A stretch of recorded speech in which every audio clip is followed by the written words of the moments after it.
विद्यार्थियों नमस्कार, मैं डॉक्टर गौरव त्रिपाठी आपके लिए लेकर प्रस्तुत हुआ हूं राज्य के नीति निर्देशक तत्वों पर एक नया वीडियो। विद्यार्थियों, जैसा कि आप जानते हैं कि भारत के संविधान के भाग 4 में कुछ ऐसे अधिकार प्रदान किए गए जिनको लागू करने का दायित्व, उसको क्रियान्वित करने का दायित्व राज्यों को प्रदान किया गया।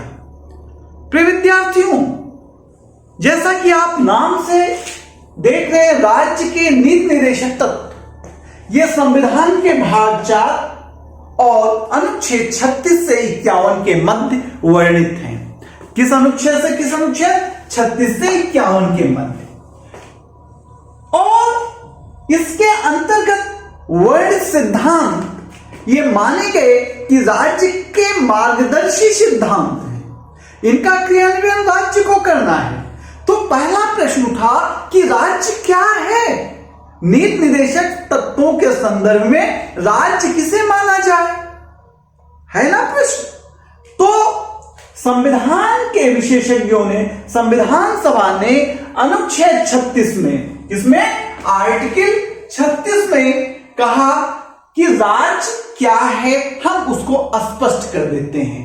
तो क्या कहा कि इस भाग के संदर्भ में राज्य का अर्थ वही होगा जो भाग 3 में दिया गया है। संविधान का मूल पाठ आपको दिखाते हैं। आर्टिकल 36 कहता है कि इस भाग में संदर्भ जब तक अन्यथा अपेक्षित ना हो, राज्य का वही अर्थ होगा जो भाग 3 में है।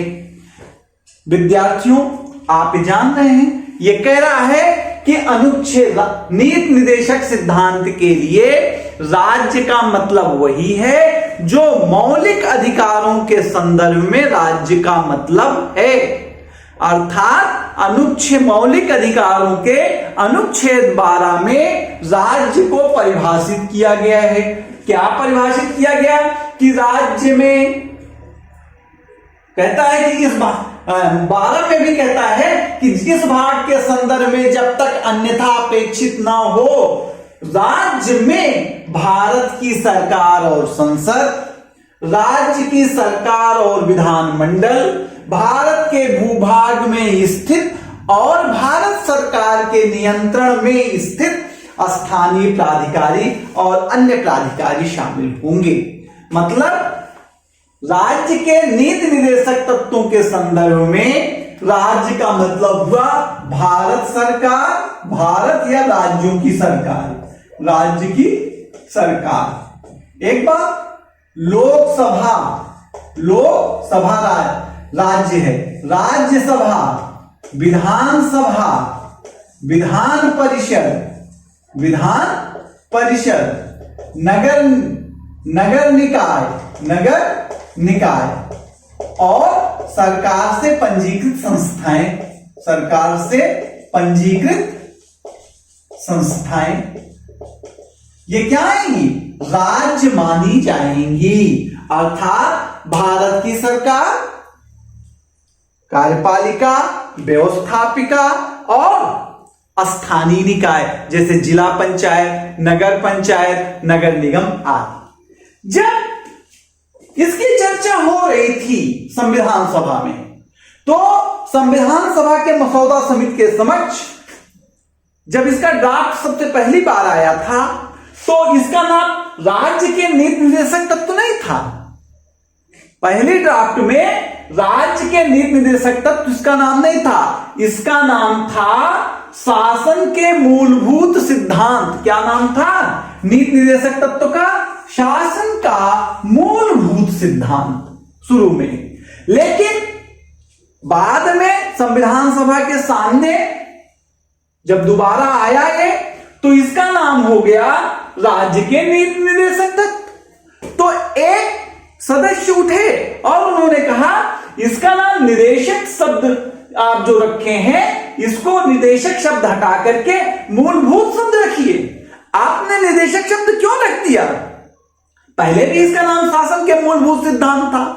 तो मसौदा समिति के समक्ष या मसौदा समिति के अध्यक्ष ने जस्टिफाई किया कि भैया जो मौलिक अधिकार है वो भी मूलभूत है और इसको भी मूलभूत आप कर देंगे तो ठीक नहीं है, चूंकि इस पार्ट में जो भी बातें कही गई हैं वो राज्यों के लिए एक निर्देशात्मक है, डायरेक्टिव है, निर्देश दिए जा रहे हैं कि राज्य भविष्य में इन प्रावधानों को, इन आदर्शों को उपबंधित करेगी, लागू करेगी। इसलिए इसका नाम निदेशक शब्द के साथ जोड़ के रखा गया है।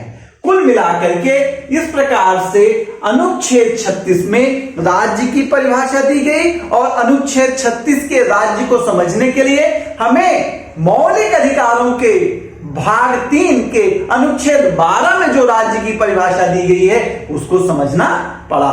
इस प्रकार से अनुच्छेद 36 का राज्य हमें कहां दिखाई पड़ता है? अनुच्छेद 12 में। कंपटीशन में पूछ सकता है कि नीति निर्देशक सिद्धांतों में वर्णित राज्य को हम किस अनुच्छेद से जोड़ सकते हैं? तो विकल्प हो सकता है 36 का, विकल्प हो सकता है 12 का, और दोनों विकल्प हो सकता है तो आप 36 करेंगे और जब केवल 12 दिखे तो आप 12 लिखेंगे। अर्थात राज्य की परिभाषा हमें मौलिक अधिकारों से प्राप्त होती है।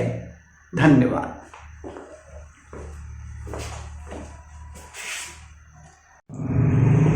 तो अनुच्छेद 37 कहता है, हमने 36 की बात की आपसे कि राज्य कहां है, मौलिक अधिकारों से है, अनुच्छेद 12 से समीकृत हो रहा है। अब अनुच्छेद 37 कहता है, जैसा कि हम आपसे कह रहे थे कि अधिकार 2 प्रकार के हैं, बीएन राव कह रहे थे। कौन कौन से?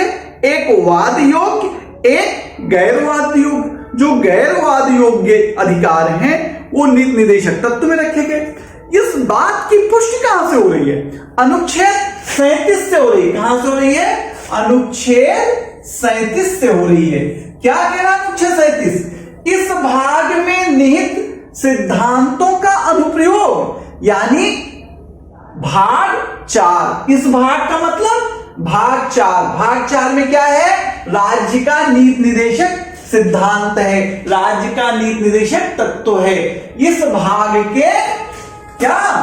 इस भाग के अंतर्गत जो सिद्धांत वर्णित हैं, इस भाग के अंतर्गत जो सिद्धांत वर्णित है उसका अनुप्रयोग, उसका क्रियान्वयन, उसको लागू करने का काम कौन करेगा? तो आइए देखते हैं संविधान का मूल पाठ क्या कहता है कि इस भाग में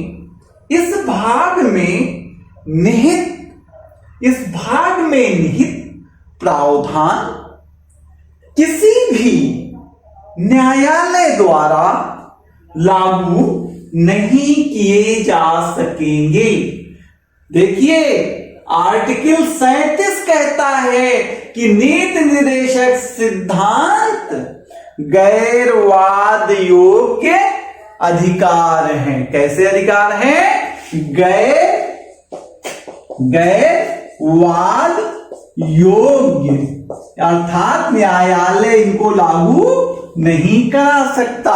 हम इसको पाने के लिए न्यायालय नहीं जा सकते। क्यों? क्योंकि आर्टिकल 37 अनुच्छेद 37 कहता है कि इस भाग के निहित प्रावधान किसी भी न्यायालय द्वारा, किसी भी न्यायालय, कैसे?